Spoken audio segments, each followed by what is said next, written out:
Our group profiled Drummond Bank. It was built in 1912 and its purpose was to be used as a federal bank. It's a gathering place. It's a place where everyone feels comfortable, everyone knows everyone. So my name is Heath Davis, and I was hired in 2005 to be the branch manager here at this building, which is Drummond Bank. Well, every community needs churches. Every community needs schools. It needs a post office, and it needs a bank. And the fact that this bank has been here as long as it has, it's important to me and my family because we've done business here and I've worked here.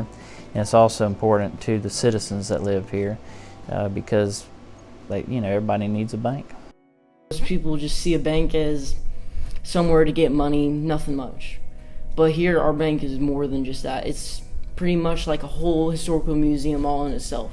It's its own unique place. The building has always been a bank. It's been in business since 1912, and our family has lived here that long, so we've always done business here. The building has a lot of history in it. Like they have the scuba helmets from when they would sponge dive. We had a large Greek community in Cedar Key, and the spongers from Tarpon, who are mostly Greek descendants, they would sponge from Tarpon up to Cedar Key, and then they would trade their products and then go back. So it was called the Sponge Exchange, and it was down here where the Cedar Cove is today. They asked the businesses to build a federal bank, and that's why this was built. There's probably no other bank like it. Over the years, the bank has faced a lot of water damage due to the hurricanes. Because there's been a lot of hurricanes in Cedar Key, the building has suffered different effects, both wind and flooding.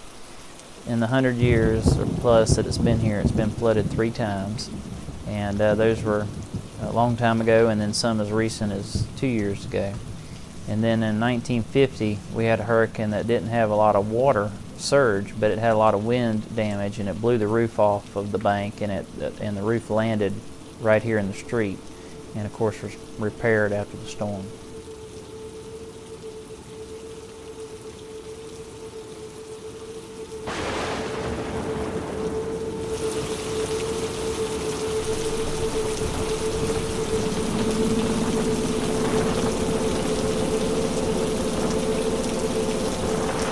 So we have done small things to the building to make it more resilient to the future, and we've modified some of the walls and the baseboards so that we can clean those when they do get wet real quick, and the goal is to be back open in business as soon as we can. Remembering the history helps with the planning of the future. The owners were super resilient because they had to be. Resilience means to me that you learn from the past, but you don't get stuck in a rut where you don't embrace the future. So it means that you're constantly learning. It's important to tell the story to keep it going. The future generations, they need to be here to protect the history. They need to know how important it really is. And if they know how important it is, they'll want to keep it around. It'll always be here. The history, it'll always be here.